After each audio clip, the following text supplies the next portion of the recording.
Aku pikir majikan Arab itu dingin, tegas, dan tak pernah peduli pada perasaan seorang TKI.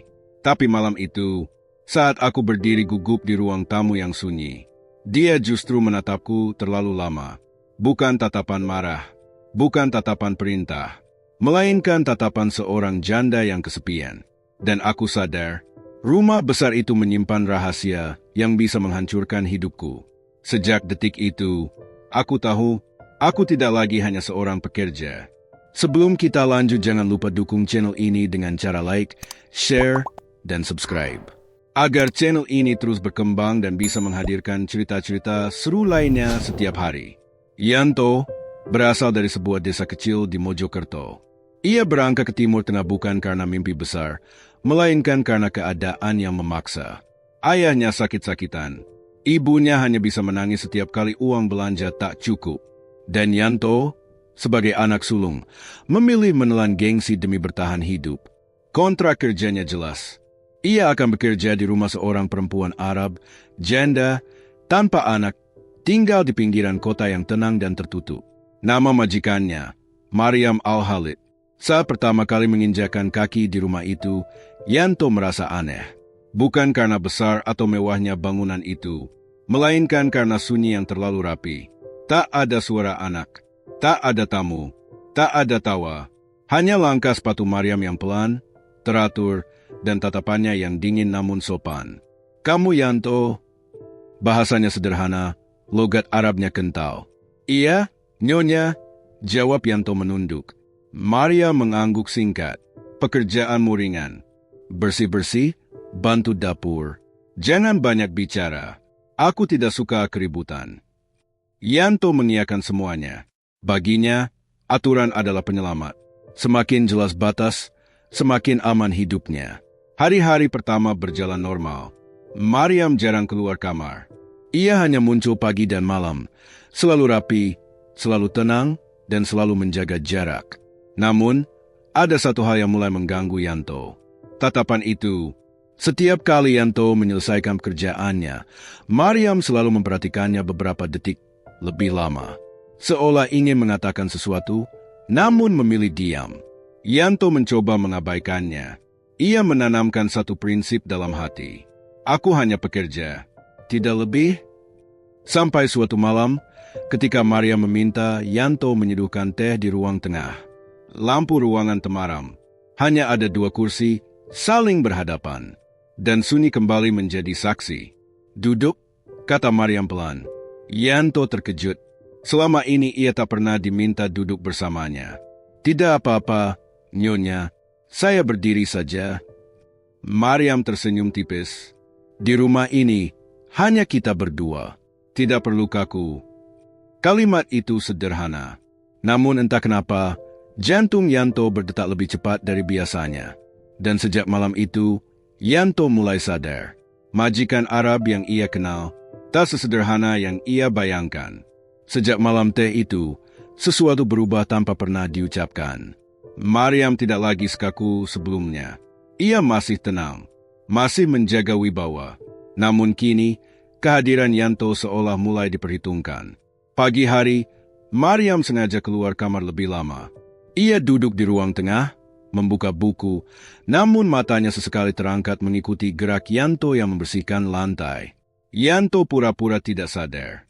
Ia menunduk, fokus bekerja, namun tubuhnya menegang setiap kali langkah Mariam mendekat. "Yanto," panggil Mariam suatu siang. "Iya, Nyonya." "Kamu dari desa, ya?" "Iya." "Kamu rindu rumah?" Pertanyaan itu membuat Yanto terdiam sesaat.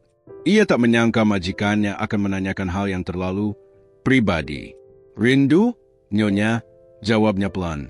Mariam mengangguk, lalu berkata lirih. Kesepian itu sama saja di desa atau di kota. Kalimat itu seperti keluar dari ruang kosong yang lama tertutup. Yanto tak tahu harus menanggapi bagaimana. Malam-malam berikutnya, Mariam sering memanggil Yanto hanya untuk hal kecil.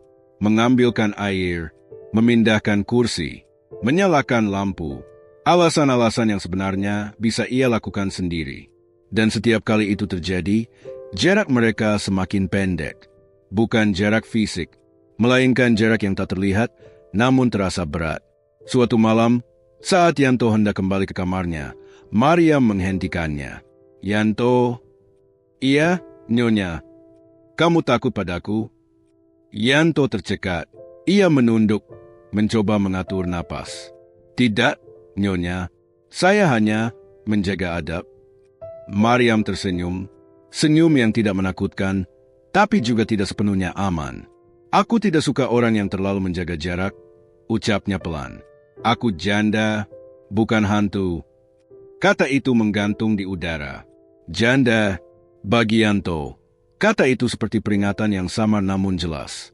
Malam itu, setelah kembali ke kamar kecilnya, Yanto tidak bisa tidur.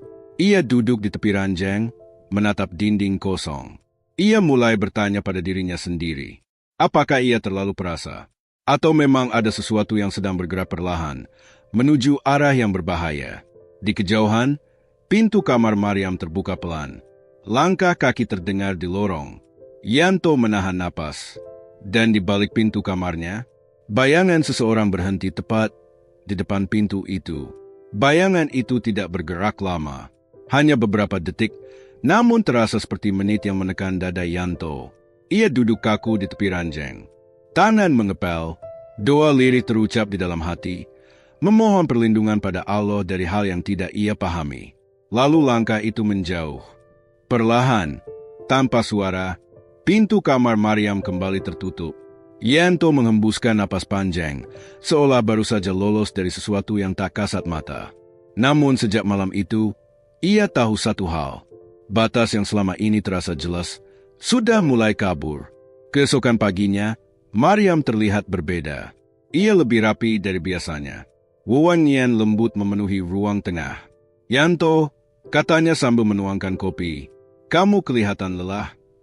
Tidak apa-apa, Nyonya. Maria menatapnya lama. Di rumah ini, kamu tidak perlu menyebutku Nyonya. Yanto terkejut. Maaf, lalu saya harus memanggil apa? Mariam tersenyum tipis.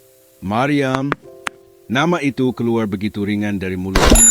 Namun bagi Yanto, nama itu seperti membuka pintu yang seharusnya tetap tertutup. Hari itu, Maria memintanya membantu membersihkan kamar pribadinya. Permintaan yang jarang, hampir tidak pernah. Yanto ragu, namun kontrak adalah kontrak. Kamar itu wangi, rapi, dan terlalu sunyi untuk seorang perempuan yang hidup sendiri. Saat Yanto merapikan meja kecil, Mariam berdiri di dekat jendela. Pantulan kaca memperlihatkan wajahnya yang sendu. Aku menikah 10 tahun, ucapnya tiba-tiba. Lalu ditinggal tanpa pesan. Yanto terdiam. Ia tidak diminta menjawab, tapi kata-kata itu tetap masuk ke hatinya. Sejak itu, lanjut Mariam, aku belajar kuat, tapi malam selalu berbeda. Yanto menunduk, dadanya terasa sesak. Ia ingin pergi, namun kakinya seperti tertahan oleh rasa sungkan dan kasihan. Saat ia hendak keluar kamar, Mariam berkata pelan, Yanto, jangan pergi dulu. Satu langkah, hanya satu langkah, namun langkah itu terasa seperti ujian terbesar yang pernah ia hadapi di negeri orang. Yanto berhenti, tidak menoleh, tidak menjawab. Di dalam kepalanya, suara ibunya terngiang. Tentang menjaga diri, tentang kehormatan, tentang hidup yang mungkin miskin, tapi harus bersih. Aku hanya ingin ditemani bicara, kata Mariam, hampir berbisik. Yanto akhirnya menoleh. Matanya bertemu mata Mariam. Di detik itu, ia sadar. Ini bukan lagi tentang pekerjaan. Ini tentang pilihan. Dan pilihan itu akan mengubah hidupnya. Entah menuju keselamatan atau kehancuran. Yanto berdiri mematung. Waktu seolah melambat di antara dua tarikan napas. Aku hanya ingin ditemani bicara. Kalimat itu terdengar ringan. Namun bagi Yanto, bebannya lebih berat dari koper yang pernah ia bawa saat pertama kali berangkat dari Mojokerto. Ia menarik kursi perlahan dan duduk, menjaga jarak. Punggungnya tegak, tangannya diletakkan di atas lutut, seolah sedang menghadap seseorang yang jauh lebih berkuasa dari sekadar majikan. Mariam duduk di seberang, tidak mendekat, tidak menyentuh, hanya menatap. Kamu tahu, ucapnya pelan, Di rumah sebesar ini, suara manusia bisa jadi obat. Yanto mengangguk singkat. Kalau Nyonya, Mariam, ingin bicara, saya dengarkan. Mariam tersenyum. Senyum itu tidak menggoda. Justru terlalu jujur. Ia bercerita tentang masa mudanya. Tentang menikah di usia yang masih ingin bermain. Tentang menjadi istri yang setia, namun dilupakan. Tentang malam-malam panjang yang hanya ditemani jam dinding. Yanto mendengar tanpa menyela. Ia merasa kecil, bukan karena rendah diri, tapi karena ia sedang masuk ke ruang luka orang lain. Kadang, kata Mariam lirih, aku lupa rasanya berbicara dengan laki-laki yang mendengarkan. Kalimat itu membuat Yanto menelan ludah. Ia tahu ada garis tipis yang sedang diuji, dan ia tidak boleh melangkah terlalu jauh. Maaf, ucap Yanto pelan. Saya orang biasa, tidak pandai bicara. Mariam tertawa kecil. Justru itu yang membuatmu berbeda. Malam semakin larut. Lampu kamar tetap menyala. Namun Yanto merasa seperti sedang berdiri di tepi jurang. Ketika akhirnya ia pamit, Mariam tidak menahannya. Tidak ada sentuhan. Tidak ada paksaan. Namun sebelum Yanto menutup pintu, Mariam berkata, "Terima kasih sudah tidak pergi." Kalimat itu menusuk hati Yanto lebih dalam dari yang ia duga. Di kamar kecilnya, Yanto duduk lama tanpa bergerak. Ia merasa bersalah, bukan karena melakukan sesuatu yang salah, melainkan karena ia mulai merasa nyaman. Dan kenyamanan itu adalah awal dari bahaya yang sering tidak disadari manusia. Hari-hari berikutnya berjalan seperti biasa, namun tidak ada lagi yang benar-benar biasa. Mariam tidak sering memanggil. Ia tetap menjaga jarak. Namun setiap kali Yanto lewat, selalu ada kalimat kecil yang dilontarkan. Kamu sudah makan? Jangan terlalu capek. Atap rumah ini bocor sedikit. Nanti kita lihat bersama. Kata kita terdengar sederhana, tapi bagi Yanto, kata itu mulai terasa terlalu dekat. Ia mencoba membentengi diri. Lebih banyak diam, lebih cepat kembali ke kamar. Lebih sering berdoa di waktu sepi. Namun hati manusia tidak selalu patuh pada niat baik. Suatu sore, hujan turun deras. Listrik padam. Rumah besar itu kembali tenggelam dalam sunyi dan gelap. Mariam memanggil Yanto ke ruang tengah. Bukan dengan suara perintah, melainkan dengan nada yang membutuhkan. Yanto datang membawa lilin.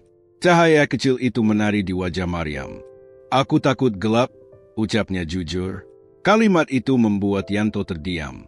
Ia tidak menyangka perempuan setegas Mariam bisa mengucapkan ketakutan dengan begitu polos. Ia duduk di kursi terdekat. Jarak masih ada, namun keheningan membuat segalanya terasa lebih dekat. Kamu pernah takut kehilangan segalanya? Tanya Mariam. Yanto mengangguk. Setiap hari. Mariam menoleh. Kalau begitu, kita sama. Di detik itu, Yanto sadar. Ia tidak lagi hanya menjadi pendengar. Ia mulai menjadi tempat pulang sementara. Dan itu berbahaya. Saat listrik kembali menyala, Mariam tidak langsung berdiri. Ia menatap Yanto lama, lalu berkata pelan, "Andai aku bertemu orang sepertimu lebih awal." Yanto berdiri cepat, dadanya sesak. "Saya minta izin kembali ke kamar," katanya singkat. Mariam tidak menahan. Namun tatapan matanya menyimpan sesuatu yang belum selesai. Di kamar, Yanto sujud lama. Ia memohon agar hatinya tidak dibelokkan. Ia tahu, ujian tidak selalu datang dalam bentuk keburukan. Kadang, ia datang dalam bentuk perhatian. Dan perhatian itulah yang paling sulit ditolak. Pagi itu terasa lebih berat dari biasanya. Yanto bangun dengan dada yang belum sepenuhnya tenang. Doa subuhnya lebih panjang, seolah ia ingin menambatkan hatinya agar tidak hanyut lebih jauh. Maria memanggilnya menjelang siang, bukan ke ruang tengah, melainkan ke teras belakang, tempat matahari jatuh lembut di lantai marmer. "Kamu duduk," kata Mariam singkat. Nada suaranya berbeda, tidak lembut, tidak pula dingin.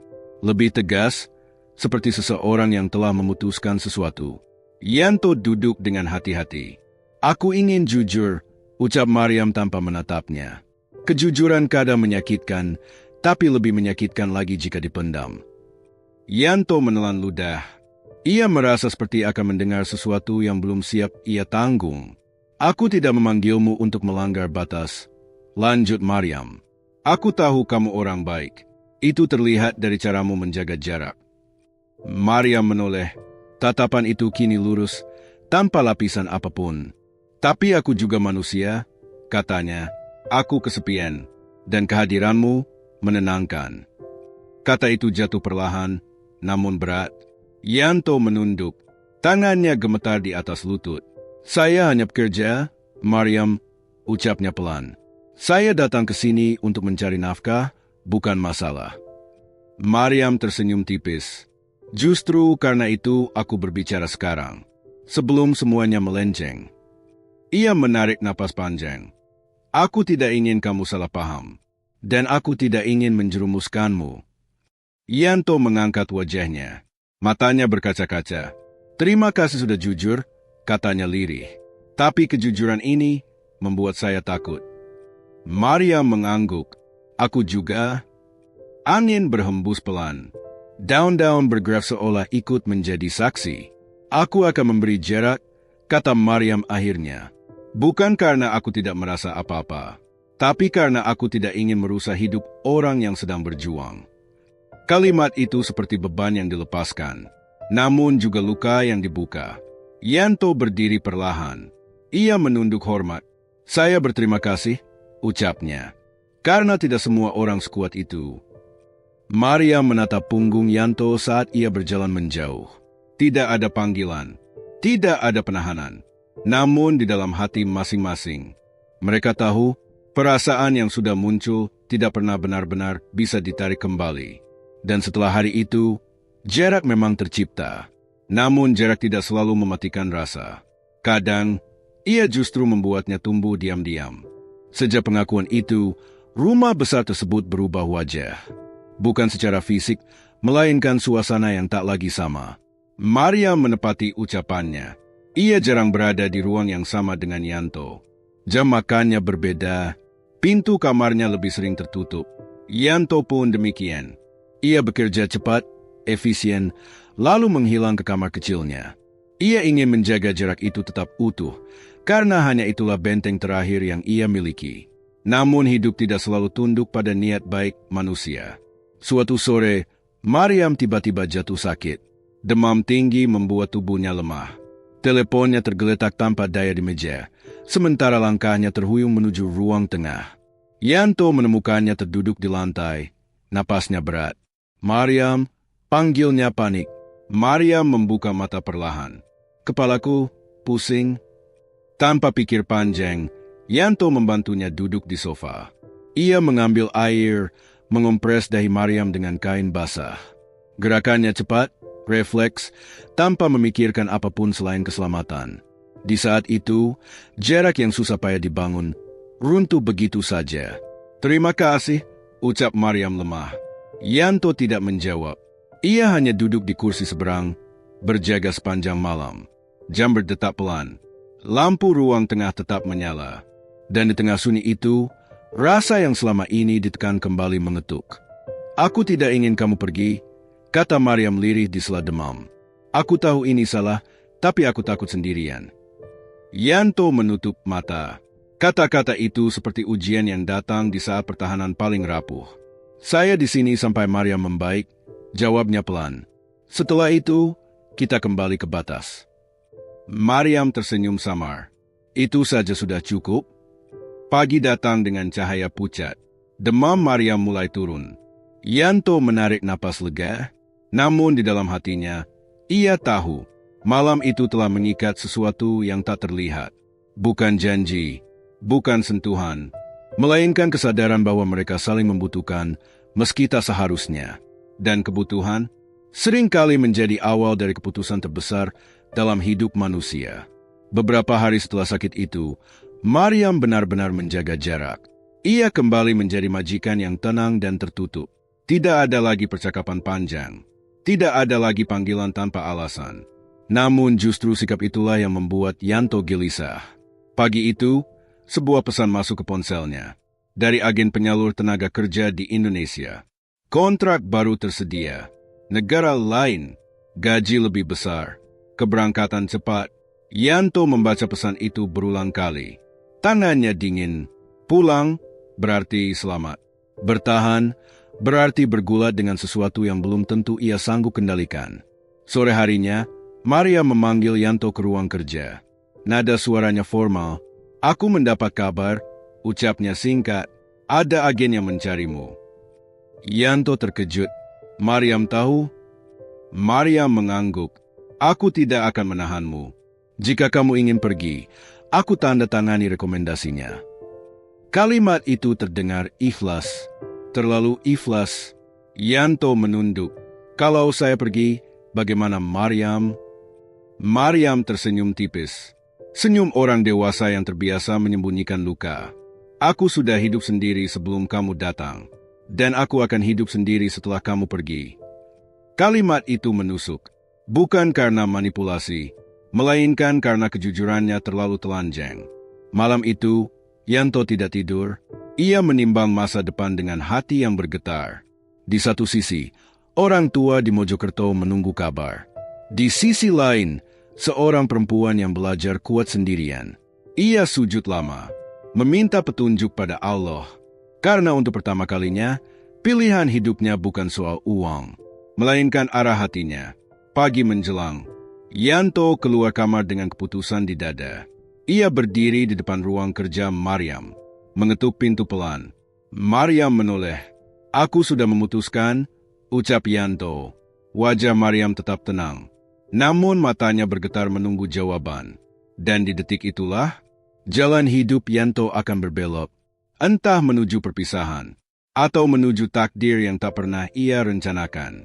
Yanto berdiri tegak di depan meja kerja Mariam.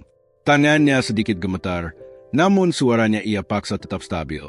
"Saya tidak mengambil kontrak baru itu." Mariam terdiam, tidak ada reaksi berlebihan. Hanya tarikan napas yang lebih panjang dari biasanya.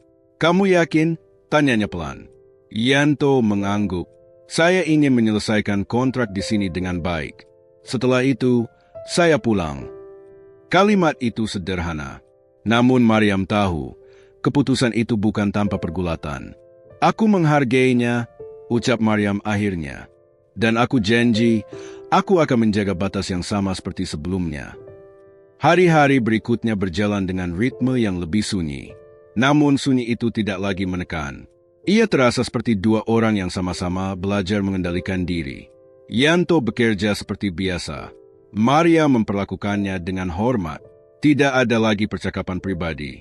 Namun di balik sikap itu, ada sesuatu yang tumbuh dalam diam. Bukan hasrat, melainkan rasa saling menghormati yang jarang dimiliki dua insan berbeda latar. Suatu malam, Maria memanggil Yanto untuk terakhir kalinya sebelum kontraknya hampir selesai. "Kamu orang baik," kata Mariam, "dan orang baik tidak selalu bertahan di tempat yang membuatnya bingung." Maria menyerahkan sebuah amplop. Bukan upah, bukan bonus. Surat rekomendasi.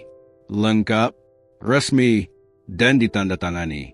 "Gunakan ini untuk hidupmu setelah ini," ucapnya. Yanto menerima amplop itu dengan mata berkaca-kaca. "Terima kasih sudah memperlakukan saya seperti manusia, bukan sekadar pekerja." Mariam tersenyum.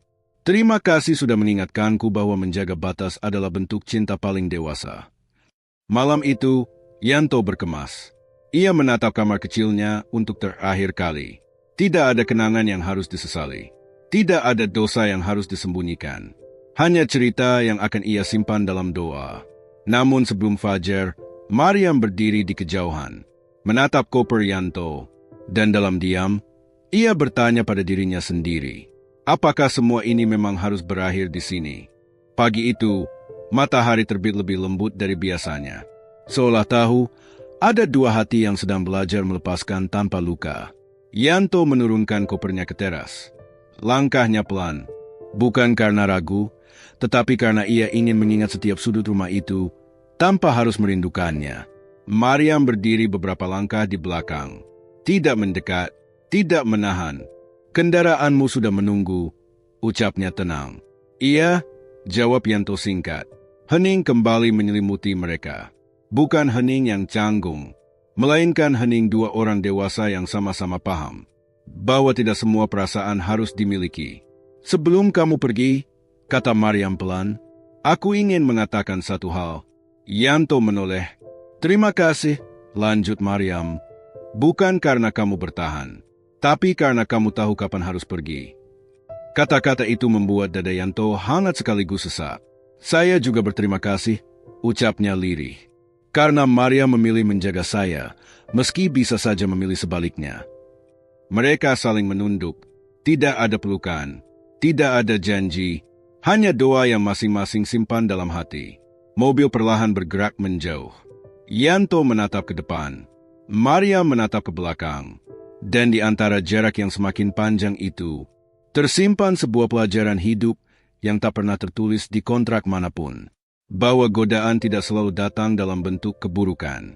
Kadang ia datang sebagai kesepian, sebagai perhatian, sebagai rasa nyaman. Namun orang yang benar-benar kuat adalah mereka yang memilih menjaga kehormatan meski hatinya diuji. Di Mojokerto, suatu hari nanti, Yanto akan pulang sebagai lelaki yang tidak hanya membawa uang, tetapi juga membawa harga diri. Dan Mariam akan melanjutkan hidupnya dengan satu keyakinan baru, bahwa cinta yang paling tulus adalah yang tahu batas.